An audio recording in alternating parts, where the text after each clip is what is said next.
Have you ever wondered whether these frequently heard conclusions are the result of your own deep reflection, or were they implanted in your mind through years of repetition, indoctrination, and subtle reinforcement until you accepted them without hesitation? When you repeat these beliefs, are you really expressing your own opinion or simply echoing a narrative that was designed for you? Thoughts never exist in isolation. They are always shaped within a specific social structure and historical context. Every person's thinking is limited by the environment and era they live in. This mechanism of thought formation not only shapes how we view the world, but also how we act in it. Throughout human history, cognition has been molded by a blend of education, culture, environment, media, and personal experience. In an ideal world, this process would be open, inclusive, and pluralistic, allowing each person to access diverse information and form independent conclusions. But in a totalitarian regime, cognitive development works in the opposite way. Totalitarian rulers understand clearly: controlling thoughts is more effective than controlling bodies. That's why they construct a closed, singular, and unquestionable ideology from the ground up. Take the Chinese Communist Party, CCP, as an example. It has built a self-justifying narrative system in which the party is equated with the state, and the regime is tightly bound to the concept of the nation. In this setup, any criticism of the government is labeled a betrayal of the country. Independent thinking is viewed as a threat to social stability. Through the education system, mass propaganda, and social pressure, this one true ideology is relentlessly reinforced until individuals are robbed of the space to think independently. This control doesn't rely solely on violence. It leverages human cognitive biases and mental laziness. People naturally accept familiar information and avoid uncertainty or cognitive dissonance. When one thought pattern is repeated endlessly, people internalize it rather than question it. Philosophically, this results in a closed-loop ideology. It constantly reinforces itself while shutting out external, diverse information. This ensures the system remains unchallenged. The most frightening part of this single-channel narrative isn't the oppression. It's how it convinces people that their own oppression is justifiable. When the party controls education, media, and information channels, people gradually start mistaking state-fed ideas for their own insights. At that point, no authoritarian command is needed. The control becomes internal. People think they are thinking, but they are only repeating. They believe they have opinions, but they are only megaphones. This is how the CCP cultivates its so-called voluntary defenders, people who will fight for the system that oppresses them, sincerely believing it's their own idea.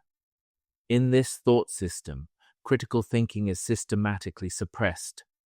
The individual is no longer a conscious, value-driven being, but a tool that conforms to a predetermined ideological mold.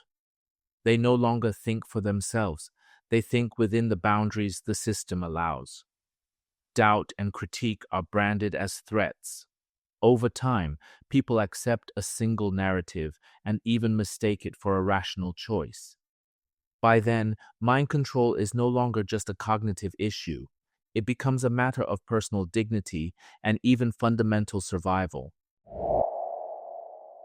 You might ask, so what if I've been manipulated? Here's the issue. If your mind has been programmed, then your life has been programmed too. Your choices, values, emotions, even your so-called judgment are not truly your own. They're illusions woven by those who designed the narrative. You think a strong nation protects the individual, but that's not your own analysis. It's collectivist dogma planted in you by the regime. You say, democracy doesn't fit China, but that's not a conclusion you reached independently. It's a conditioned reflex from years of propaganda. Under such systemic manipulation, you lose your identity as a thinking person. Your mind is no longer yours. You've become an instrument of the regime. Many Chinese people today obey not just out of fear, but because they've been taught that obedience is rational, even mature. Nowhere is this more evident than in Chinese universities. Professors are expected to avoid topics like democracy, human rights, and freedom of speech. Otherwise, they risk censorship, punishment, or dismissal. Students learn what can and cannot be said. Even overseas, many remain silent in classrooms to avoid trouble back home or putting their families at risk. CCP mind control even creates an us versus them mentality. People start defending the regime unconsciously. For example, if someone criticizes the government, others may instinctively wonder, are they being manipulated by foreign forces? When you hear ideas like democracy or freedom, you might instinctively reject them, thinking they're unrealistic or unsuitable for China. But that's not intuition. It's a result of long-term mental programming. Some people see criticism of the government online and quietly agree, but still don't share it, like it, or comment. Why? Because they've been trained. Even without censorship, they automatically self-censor.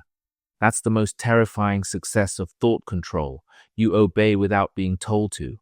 The oppressed not only accept inequality, they even find meaning in their own subjugation. Once submission is rationalized, rebellion loses its language. In a manipulated environment, you don't even know what you've lost. If your perception is limited, the status quo feels like the only reality. Any alternative becomes unthinkable. That's the CCP's most insidious trick. Some believe China would collapse without the Communist Party. But they've never truly imagined other possibilities, because those alternatives have been censored or smeared. They think this is just how it is, and they conform. They become part of the machine. Friends, the freedom to think is not just the right to think. It's the right to question without fear, to explore without limits. If you can only think within pre-approved directions, your future is already chained. And this self-domestication happens so silently, so invisibly, that you don't even know it's happening. Eventually, your life follows a script. Your options shrink. Your potential is stifled. Your creativity fades. Your real self is buried. Worst of all, you may never realize that any of this is. Some friends might ask, "You've said so much, but how do we break free from this kind of manipulation?" Breaking free from mind control requires more than awareness. It requires action. It starts with breaking through the information blockade. Here's how the CCP blocks access to truth. 1. Technical censorship. The Great Firewall blocks foreign news sites and independent media. 2. Propaganda flooding. Online trolls, like the 50-cent army, drown out dissent with manufactured consensus. 3. Disinformation. The regime spreads fake or misleading information to confuse the public, especially during sensitive events. 4. Social pressure. Those who seek or share outside information are branded as traitors or foreign puppets. So what can you do? Use tools like VPNs or Tor to access uncensored global information. Follow independent research organizations, not just state-run news. Learn to detect fake news. Fact-check everything and avoid falling into emotional or conspiratorial narratives. But remember, access to information isn't enough. You must also build critical thinking skills to interpret facts, evaluate arguments, and think logically. For example, read both liberal and conservative sources, even if you lean one way. Analyze events from multiple angles. Never rely on one voice or one outlet. As Immanuel Kant wrote in Critique of Pure Reason, true reason comes not from obeying authority, but from testing our thoughts through rational self-examination. Critical thinking means don't blindly trust authority. whether it's the government, media, or public opinion. Focus on reasoning, not emotional manipulation. Question your own beliefs, challenge your assumptions, and avoid ideological bubbles. Always ask, is this information credible? Does it match known facts? Could this be political propaganda? The goal of critical thinking is true intellectual freedom, not passive acceptance. Also, seek out like-minded communities. Totalitarianism thrives by isolating individuals and destroying trust between people. CCP tactics include promoting a culture of snitching, where people report politically incorrect speech, dividing individuals, making people afraid to speak openly even when they disagree internally, weaponizing nationalism so dissenters are painted as traitors and the majority silences the rest. That's why building independent, open, and trusted communities is vital.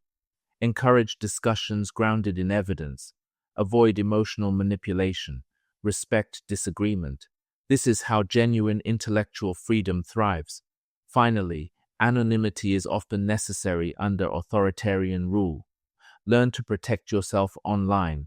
Only when you're safe can you continue to speak up and share the truth. True freedom of thought only grows where questioning, debate, and dialogue are allowed. Friends, take back control of your mind, reclaim your dignity, rebuild a world of thought that truly belongs to you.